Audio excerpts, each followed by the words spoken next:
আসসালামু আলাইকুম সবাইকে। আশা করি সবাই ভালো আছেন। সবাইকে অনেক স্বাগতম আমার ছোট্ট একটা মিনি ব্লগে। আমরা অফিস শেষ করে হুট করে একদিন প্ল্যান হয়ে যায় যে আমরা একদিন সন্ধ্যার নাস্তা করবো একসাথে। তো যেই কথা সেই কাজ, চলে গেলাম মহাখালীতে। মহাখালী তিতুমির কলেজের পরে আর কি, দূরবীন রেস্টুরেন্টে। তো ওখানেই আমরা একদিন সবাই নাস্তা করি একসাথে।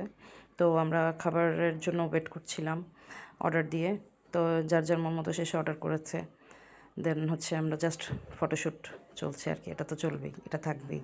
তো এই যে আমাদের নাস্তা চলে আসলো, খাবারের ফটোশ্যুট করে ফেললাম এই ফাঁক দিয়ে। তো এই তো, এবং খাওয়া স্টার্ট করে দিলাম সবাই।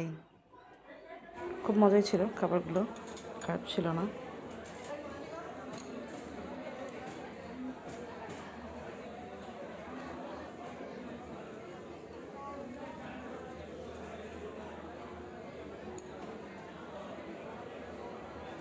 Thanks for watching.